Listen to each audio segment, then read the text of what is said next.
Libro. Dioses de Marte. Escrito por Edgar Rice Burroughs. Capítulo 5. Los pasadizos del peligro. Ignoro cuánto tiempo estuve dormido, pero debieron ser varias horas. Me desperté sobresaltado por unos gritos de alarma, y apenas había abierto los ojos y había reunido la suficiente fuerza de voluntad para reconocer dónde me hallaba, cuando una descarga cerrada de disparos resonó por las paredes de los subterráneos, produciendo ensordecedores ecos. Inmediatamente me puse en pie. Una docena de Dems menores nos miraba desde una ancha arcada abierta en el lado del almacén opuesto a la puerta que nos había dado acceso a él. Alrededor mío yacían sin vida los cuerpos de mis compañeros, con excepción de Tuvia y Tars Tarkas, que, como yo, se habían echado sobre el suelo para descansar, escapando así de los efectos de la descarga. Mientras me levantaba con ímpetu, los Dems bajaron los mortíferos rifles y en sus rostros se mezcló la pena, consternación y la alarma. Inmediatamente aproveché la ocasión. ¿Qué significa esto?, grité en tono de fiera ira. ¿Va a ser Sate Trog asesinado por sus propios vasallos? Ten compasión, oh señor del 10º círculo, exclamó uno de aquellos individuos, mientras que los otros se agruparon en la puerta, como buscando una manera furtiva de eludir huyendo la cólera de un poderoso. Pregúntales qué misión les trae aquí, murmuró Tuvia a mi oído. ¿Qué hacéis aquí, siervos?, dije. Dos del otro mundo se encuentran en los dominios de los Dems. Los buscamos por orden del padre de los Terns. Uno es blanco con pelo negro, y el otro, un enorme guerrero verde. Entonces el que hablaba dirigió a Tars Tarkas una mirada de sospecha. Este es uno de ellos, interrumpió Tuvia, señalando al Tark, y si os hubierais fijado en el muerto que hay junto a la puerta, quizá habrías reconocido al otro. Ha tenido que ser Sate Trog junto a sus pobres esclavos el que ejecutara lo que los Terns menores de la guardia fueron incapaces de hacer. Hemos matado a uno y capturado al superviviente. Por eso Sate Trog nos ha concedido la libertad. Y ahora, en vuestra estupidez, habéis matado a todos menos a mí y habéis estado a punto de acabar con el mismo Sate Trog en persona. El hombre me miró tímido y asustado. ¿No sería preferible, oh poderoso, que arrojaran esos cuerpos a los hombres planta y que volvieran luego a sus cuarteles?, me preguntó Tuvia. Sí, haz lo que Tuvia te ordena, contesté. Los subalternos recogieron los cuerpos y noté que al que le tocó cargar con el verdadero Sate puso especial cuidado al fijarse en el rostro del cadáver, lanzándome luego, de soslayo, una mirada retorcida. Hubiese jurado que sospechaba algo de la verdad, si bien se trataba solo de una sospecha vaga que no se atrevió a vocear dado su silencio. De nuevo, mientras sacaba el cuerpo de la estancia, me echó una rápida y escudriñadora mirada y una vez más sus ojos cayeron sobre la cabeza calva del cadáver que llevaba en sus brazos. Cuando lo miré por última vez, pude observar que una sonrisa de triunfo bailaba en sus labios. Quedamos solos Tuvia, Tars Tarkas y yo. La mortal puntería de los Terns había arrebatado a nuestros camaradas la tenue esperanza que pudieron abrigar en cuanto a conquistar la peligrosa libertad en el mundo exterior. Apenas desapareció el último individuo del fúnebre cortejo, la chica nos apremió a que huyéramos sin tardanza. Ella también había observado la actitud del Dem que transportaba el cuerpo de Sate Trog.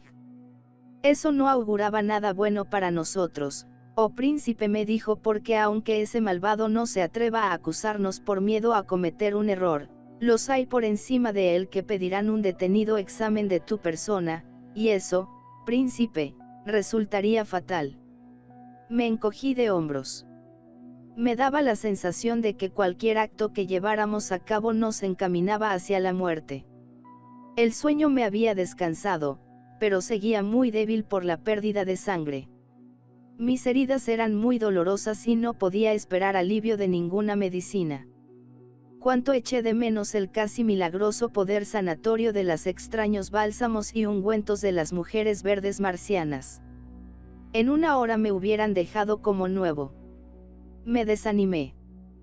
Jamás me había abatido un sentimiento de tan plena desesperación por los peligros que se avecinaban. Luego los flotantes y largos mechones amarillos de la peluca del Tern, agitados por alguna ráfaga de aire, me dieron en la cara. ¿Por qué no habrían de abrirme aún el camino de la libertad? Si actuábamos a tiempo. ¿Acaso no nos sería posible escapar antes de que sonase la alarma general? Al menos lo intentaríamos. ¿Qué hará primero ese subalterno, Tubia? Pregunté. ¿Cuánto pasará antes de que vuelvan a por nosotros? Irá directamente al padre de los Terns, el anciano Matais Chang. Tendrá que esperar a que le conceda una audiencia, pero como posee un rango superior entre los Terns menores, ya que de hecho es un Torian entre ellos, no pasará mucho tiempo esperando a que Matais Chang le reciba. Entonces, si el padre de los Dems presta crédito a su historia, en una hora los aposentos, las galerías, los patios y los jardines se llenarán de gente dedicada a buscamos. Lo que hayamos de hacer, debemos hacerlo durante esta hora. Dime, Tubia, ¿cuál es el camino mejor y más corto para salir de este celestial Hades?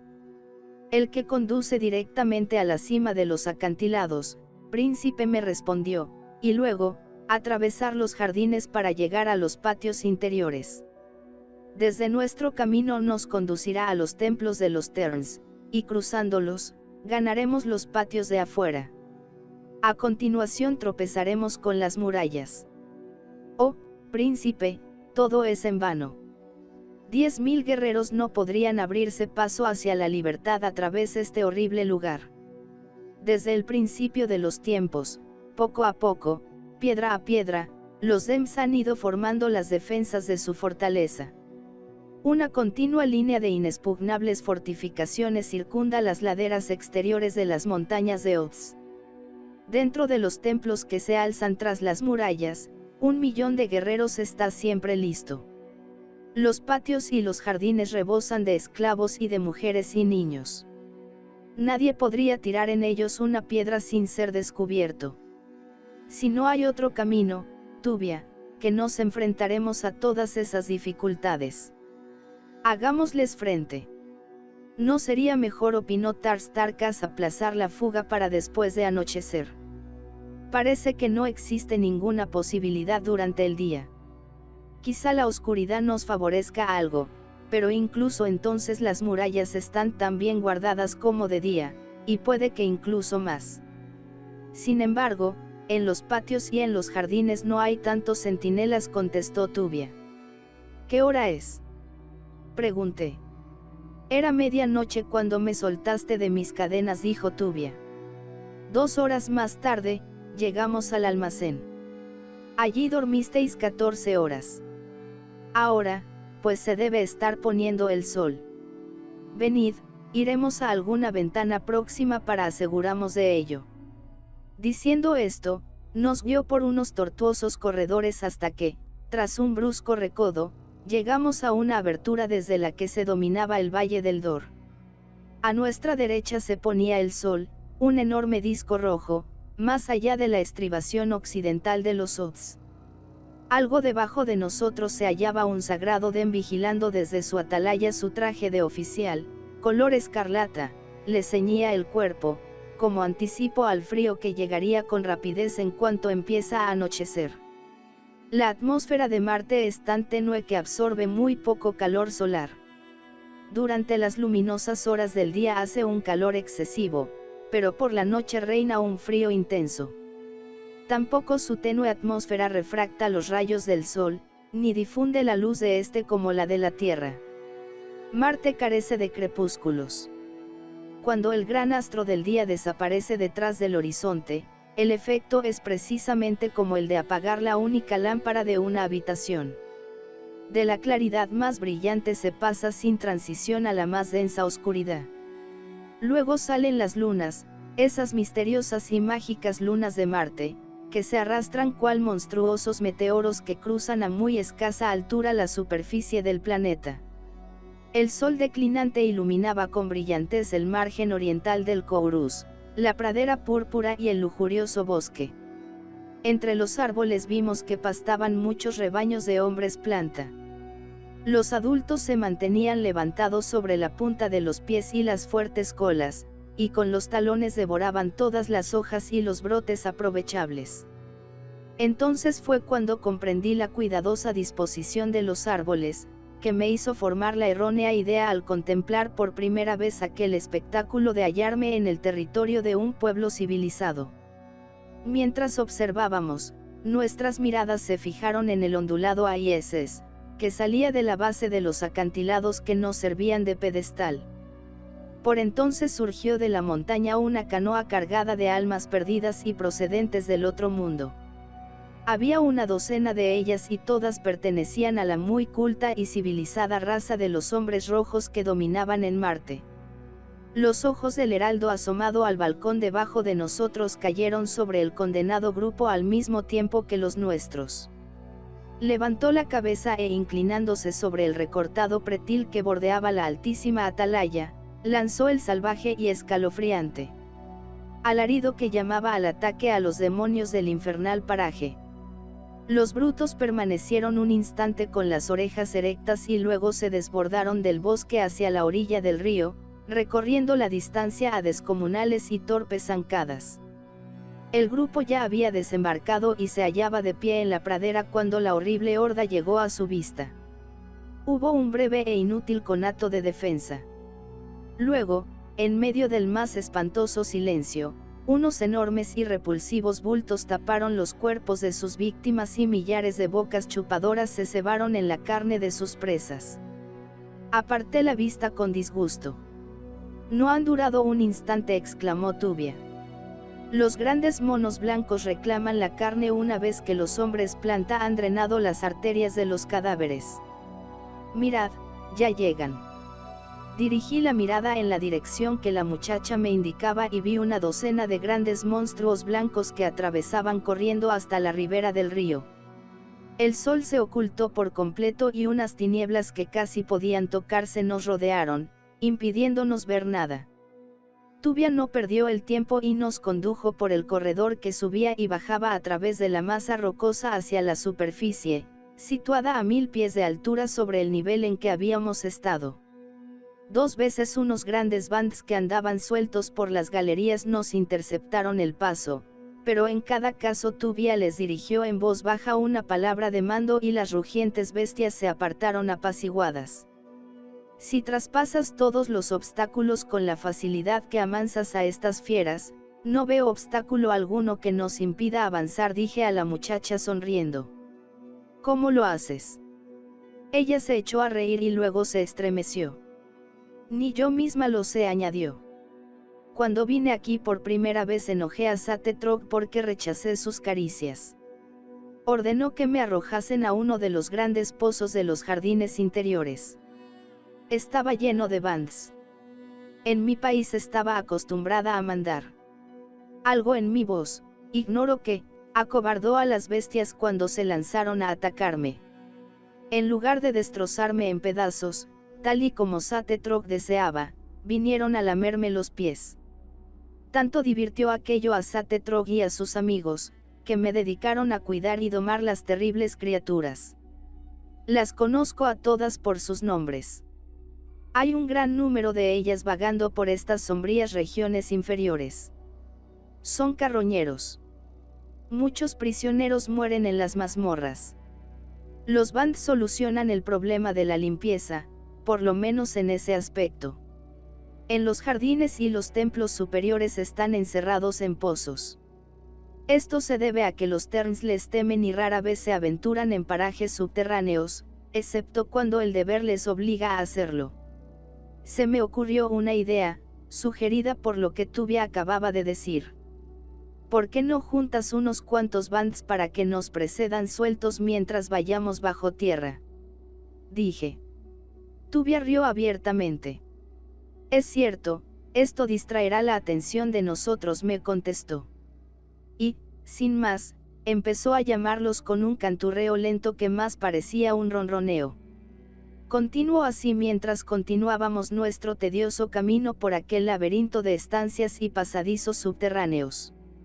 En aquel momento, unas blandas y pausadas pisadas sonaron tras nosotros y al volverme observé un par de enormes ojos verdes que brillaban en las oscuras sombras a nuestra espalda. De túnel divergente salió un bulto sinuoso y oscuro arrastrándose silenciosamente hacia nosotros. Unos ahogados aullidos y unos gruñidos rabiosos asaltaron nuestros oídos desde ambos lados, a medida que avanzábamos con premura, y una a una, las feroces criaturas iban respondiendo a la llamada de su dueña. A cada una que se nos unía le decía una frase incomprensible que producía efecto de convertirla en una dócil mascota. De esta suerte nos acompañaron por los corredores llenos de sombras. A pesar de todo, no dejaba yo de notar que a Tars Tarkas y a mí nos miraban con expresión de hambre, enseñándonos con frecuencia sus pavorosas bocas. Pronto estuvimos rodeados por unos 50 de aquellos seres monstruosos. Dos no se separaban de Tubia, constituidos en guardianes de su paseo. Los sedosos lomos de los otros rozaban a menudo mis desnudas piernas. Fue una extraña experiencia, una marcha casi silenciosa de pies humanos descalzos y de acolchadas garras. En las doradas paredes fulgían las piedras preciosas, había una tenue claridad proyectada por unos pequeños bulbos de radio puestos en el techo a considerable distancia unos de otros. Las enormes y amansadas bestias nos daban escolta entre leves rugidos. El gigantesco guerrero verde se elevaba de todo el grupo. Yo iba coronado con la principesca diadema del sagrado Dem, y Tubia, la hermosa doncella, dirigía la marcha. No lo olvidaré jamás. En aquel momento, nos aproximamos a una vasta cámara, iluminada con más brillantez que los corredores. Tubia nos detuvo. Silenciosamente se deslizó hacia la entrada y miró adentro. Enseguida nos indicó con un gesto que la siguiéramos. La estancia estaba llena de especímenes de seres extraños que habitaban aquel mundo subterráneo, una heterogénea colección de híbridos, la descendencia de los prisioneros del mundo exterior, marcianos verdes y rojos y la raza blanca de los Terns.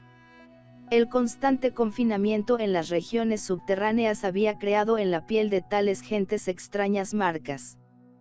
Más parecían cadáveres que seres vivos. Muchos estaban deformados, otros mutilados, mientras que la mayoría, nos explicó Tubia, eran ciegos. Como estaban tendidos en el suelo, a veces unos sobre otros, y a veces revueltos en confusos montones, me recordaron instantáneamente las ilustraciones grotescas que había visto en ejemplares del infierno, de Dante, y qué comparación más adecuada que esta. ¿No era aquel en realidad un verdadero infierno poblado por almas condenadas y perdidas sin la menor esperanza de salvación? Caminando con extremo cuidado, nos abrimos un camino tortuoso a través de la estancia, mientras que los grandes bands, olisqueando con hambre la tentadora presa, se desplegaban delante de tantos infelices sumiéndolos en el consiguiente pavor. En varias ocasiones pasamos frente a las entradas de otras cámaras parecidas y 2 veces nos vimos obligados a cruzar por ellos. En algunas de ellas había prisioneros y fieras atadas con cadenas. ¿Cómo es que no encontramos a ningún Tern?, pregunté a Tubia. Raras veces atraviesan de noche el mundo inferior, porque es entonces cuando los grandes bands pululan por los corredores sombríos buscando sus presas. Los Terns temen a los horribles moradores de este cruel e implacable mundo que han poblado y desarrollado bajo sus pies. Incluso los prisioneros suelen acecharles y darles muerte. El Dem nunca puede saber de qué rincón oscuro saldrá el asesino que le matará por la espalda. De día es muy distinto. A esas horas los corredores y las cámaras están llenos de guardias que van de aquí para allá, de esclavos de los templos superiores que acuden a los graneros y almacenes. Entonces todo es vida. Tú no lo verás, porque no os llevaré por esos sitios, sino por pasajes de poco tránsito que los rodean. Sin embargo, es probable que tropecemos con algún Tern, pues, a pesar de todo, Les es necesario venir aquí después de ponerse el sol. Por todo ello debemos movernos con gran precaución. Pero llegamos a las galerías superiores sin el menor entorpecimiento y entonces Tubia se detuvo al pie de una corta rampa. Encima de nosotros, dijo, hay un arco que comunica con los jardines interiores. Hasta aquí hemos llegado. Desde ese punto, y durante las 4 millas que nos separan de las murallas exteriores, hallaremos en el trayecto innumerables peligros. Las patrullas armadas recorren los patios, los templos y los jardines. Cada pulgada de los muros se halla bajo la mirada de un centinela. Yo no acertaba a comprender la necesidad de tan enorme fuerza de hombres armados en torno a una fortaleza envuelta en el misterio y superstición, hasta el extremo de que ningún ser viviente de Barsoom se hubiera atrevido a acercarse a ella aún en el caso de conocer su situación exacta. Se lo pregunté a Tubia, pidiéndola que me explicase a qué enemigos temían tanto los Dems, aún dentro de su impenetrable fortaleza.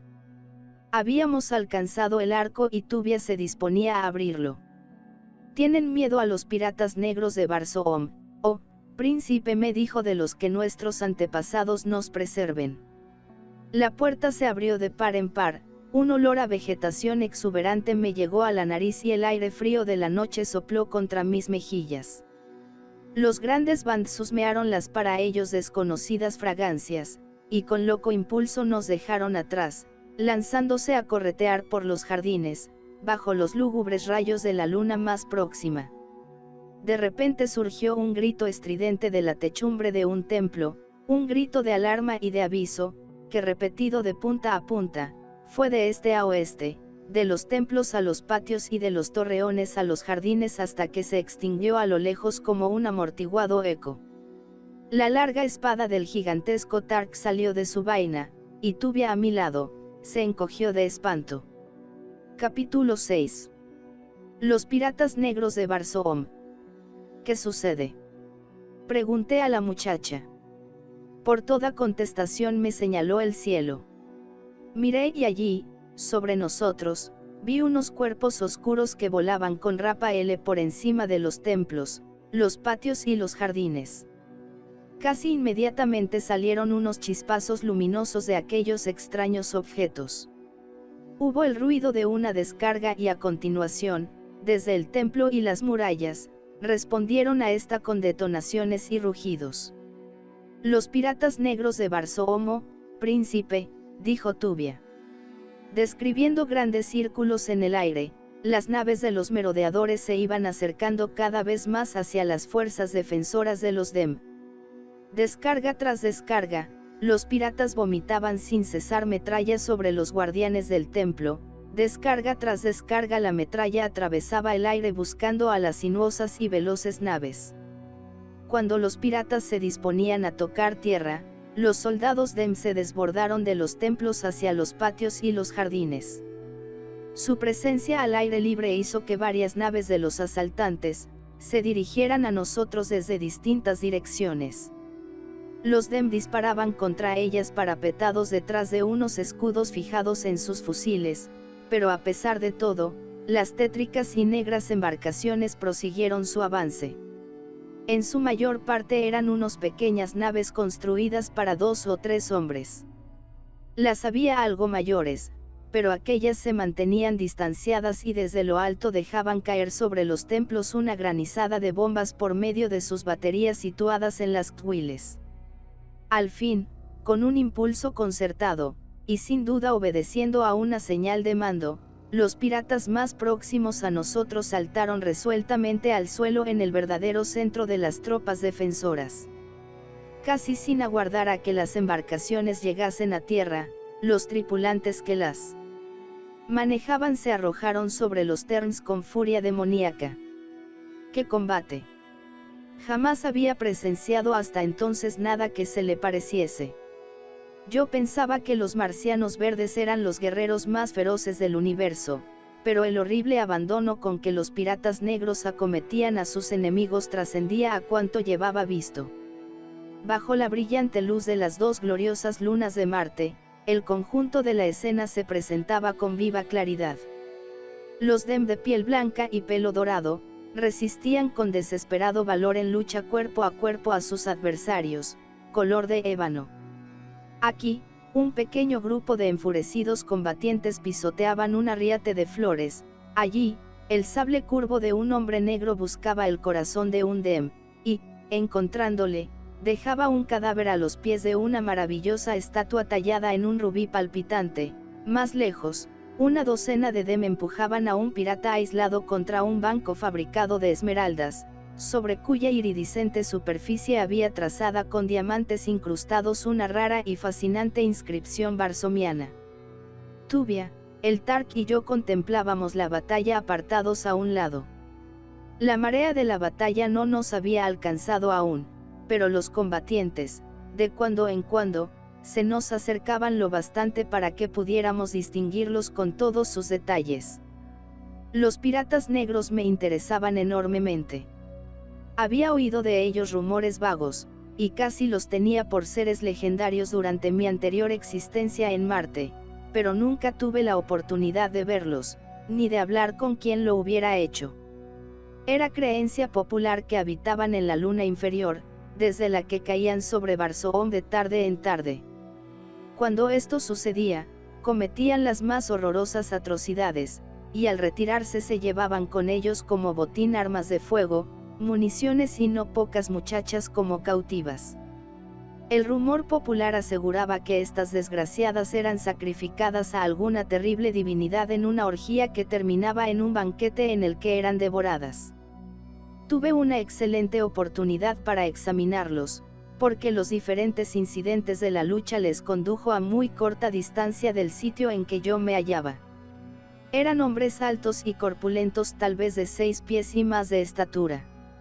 Poseían facciones regulares y resultaban sumamente guapos. Sus ojos, grandes y bien colocados, producían buena impresión, aunque su peculiar manera de entornarlos les prestaba un aspecto astuto.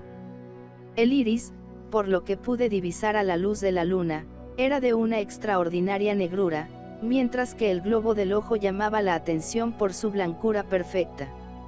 La estructura física de sus cuerpos me pareció idéntica a la de los Dem, los hombres rojos y la mía. Solo en el color de la piel se diferenciaban materialmente de nosotros, y he de reconocer, por raro que pueda parecer el juicio en boca de un sureño, que su tez, indeciblemente atezada y como bruñida, aumentaba más bien que disminuía lo maravilloso de su belleza. Pero si sus cuerpos eran de factura divina, sus corazones, a juzgar por las apariencias, resultaban todo lo contrario. Nunca presencié tan malvada ansia de sangre como la de estos demonios del espacio, evidenciada en su frenética lucha contra los Dem. Muy cerca de nosotros, en el jardín, había descendido su siniestra nave, que los Terns, por alguna razón entonces incomprensible para mí, se abstenían de atacar. De cuando en cuando, un guerrero negro salía corriendo de un templo próximo llevando en los brazos una mujer, por lo regular joven y bella, y a toda prisa penetraba en la embarcación, mientras que aquellos de sus compañeros que peleaban más cerca de él acudían a proteger su retirada. Los Tern, por su parte, se apresuraban a rescatar a la muchacha, pero en el mismo instante los dos se sumían en un vertiginoso remolino formado por criaturas que gritaban enfurecidas y se maltrataban y golpeaban unas a otras como verdaderos seres enloquecidos. Pero me pareció que siempre obtenían el triunfo los piratos negros de Barsoom y que al fin la muchacha, traída milagrosamente ilesa del peligroso trance, se perdía en la oscuridad interior que existía debajo de la cubierta de una esbelta nave. De ambas direcciones, y hasta donde nos permitía alcanzar el oído, se luchaba de manera parecida, y Tubia me dijo que los ataques de los piratas negros solían tener lugar simultáneamente a lo largo de todo el territorio dominado por los Terns y que rodea el valle de Dor en las laderas externas de las montañas de Oz. Como el combate se desvió de nuestra posición un momento, Tubia se volvió a mí con una pregunta. ¿Comprendes ahora, oh príncipe? Dijo, ¿por qué 1 millón de guerreros guarda de día y noche los dominios de los sagrados Dem?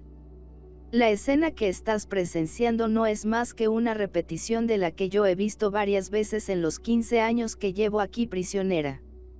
Desde tiempo inmemorial, los piratas negros de Barsoom han saqueado a los Dem. Sin embargo, jamás llevan sus fechorías hasta el punto, como de primera intención pudiera creerse, de exterminar la raza de los Dem, ya que tienen sobrado poder para hacerlo. Parece como si utilizan esta raza para jugar y satisfacer con ella sus feroces instintos batalladores, recogiendo a su costa armas, municiones y prisioneros. ¿Y por qué los Dem no asaltan y destruyen las naves?, interrogué. Con eso pronto cesarían los ataques, o al menos los negros se mostrarían más cautos. Mira con qué tranquilidad dejan sin defensa sus naves, como si estuvieran guardadas en los hangares de su país. Los Terns no se atreven. Lo intentaron una vez hace siglos, y la noche siguiente, y durante toda una luna, 1000 grandes acorazados negros rodearon las montañas de Oz, arrojando toneladas de proyectiles sobre los templos, los jardines y los patios hasta que todo Dem que quiso salvarse tuvo que buscar un refugio en las galerías subterráneas.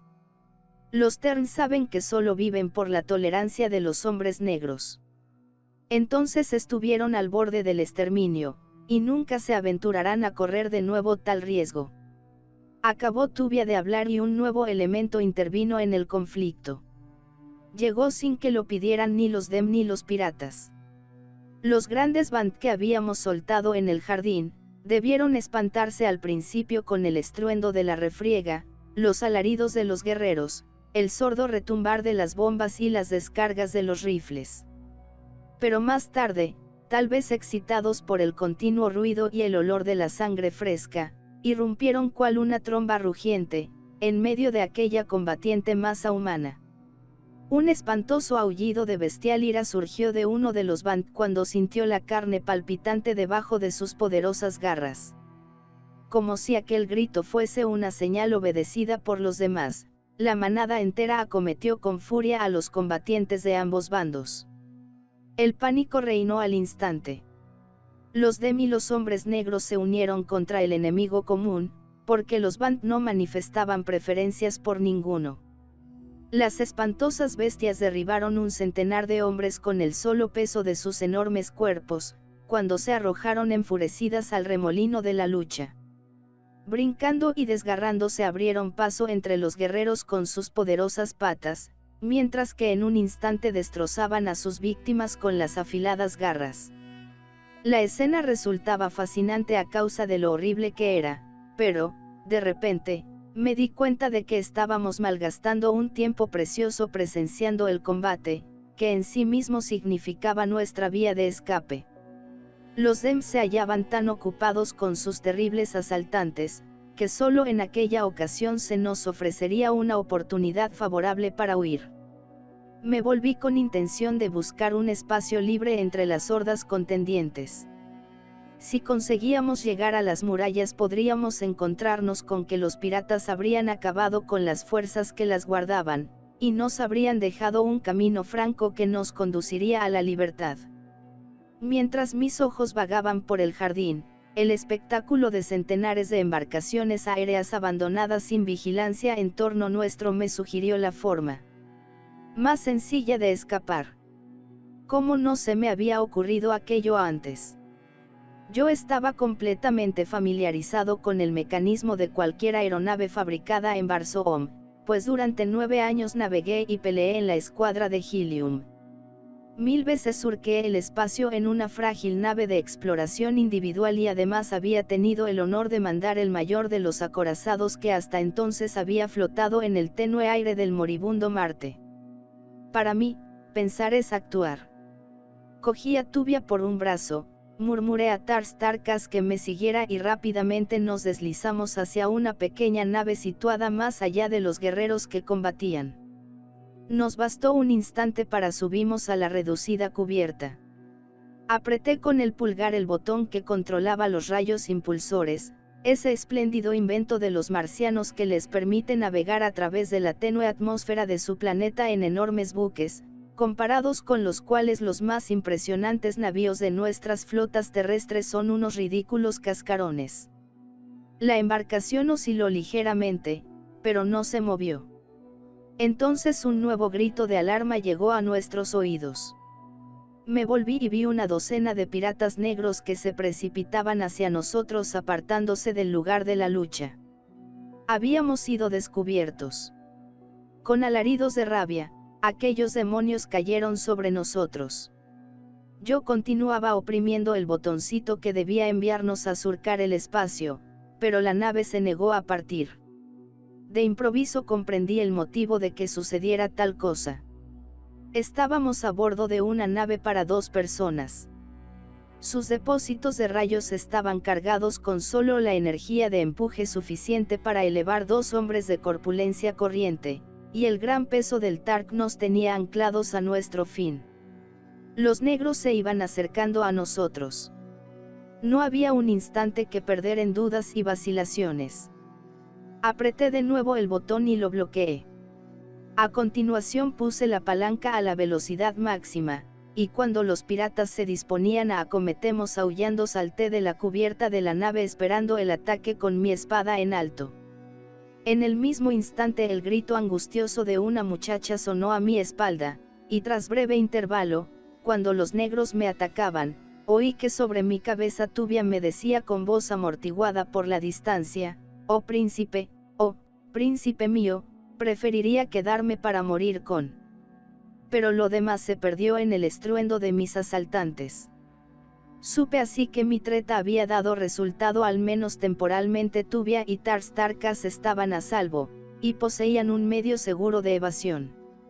Por un momento pensé que no podría resistir la masa de enemigos que me atacaban, pero de nuevo, como en tantas otras ocasiones en las que hice frente a las más peligrosas contingencias en aquel planeta de guerreros y bestias feroces, noté que mi fuerza terrestre aventajaba a la de mis contrarios, de manera que las cosas no eran tan peligrosas como en un principio habían parecido. La cortante hoja de mi espada tejió una red mortífera a mi alrededor. Por un momento, los negros se apiñaron para alcanzarme con sus espadas cortas, pero no tardaron en retroceder, y pronto aprendieron a mantenerse a distancia de mi brazo armado. No ignoraba que era solo cuestión de minutos el que me hiciesen prisionero debido a su mayoría, o a que consiguieran desarmarme. Debía morir inmediatamente ante ellos. Me lamenté por tener que morir así, en aquel terrible paraje, sin que jamás se enterase de ello mi Dejan Toris. Morir a manos de una muchedumbre de negros en los jardines de aquellos malditos Dem. Entonces mi antiguo ánimo resurgió en mí. La sangre batalladora de mis antepasados virginianos corrió caliente por mis venas. Los bríos de antaño y el júbilo ante la batalla me traspasaron.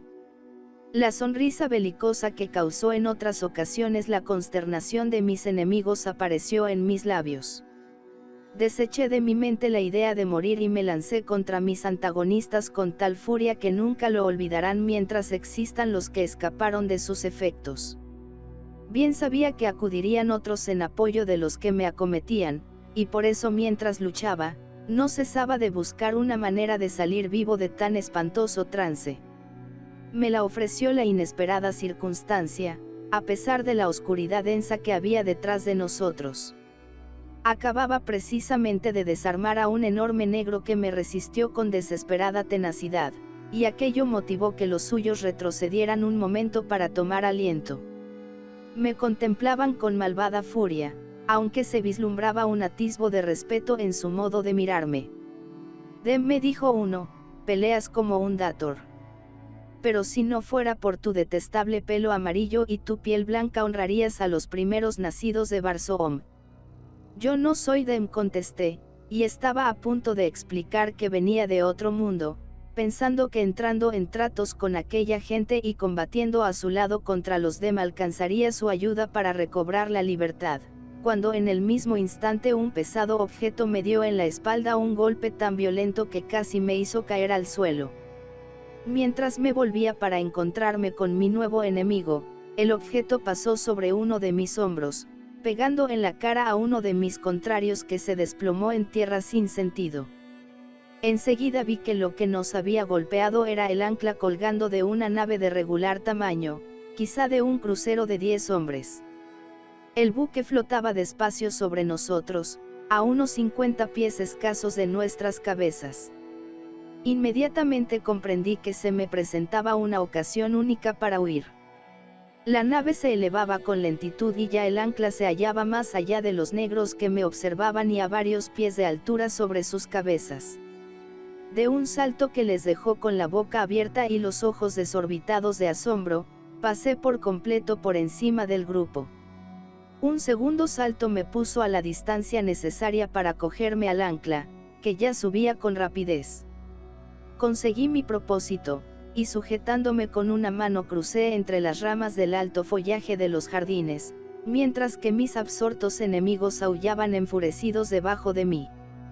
Entonces la nave viró hacia el oeste y luego se dirigió directamente al sur.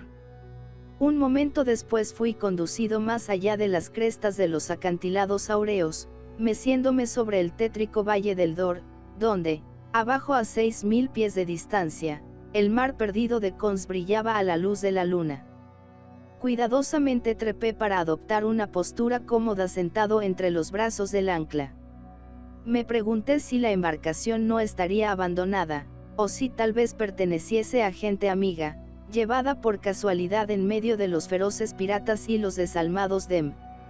El hecho de que se retirase del campo de batalla prestaba verosimilitud a tal hipótesis. Decidí averiguarlo sin demora, y acto seguido, con la mayor prudencia, comencé a trepar despacio, subiendo por la cadena del ancla hacia la cubierta, situada encima de mí. Acababa de poner una mano en la barandilla de la nave, cuando el rostro de un negro se giró hacia mí y unos ojos llenos de odio me miraron con gesto triunfal.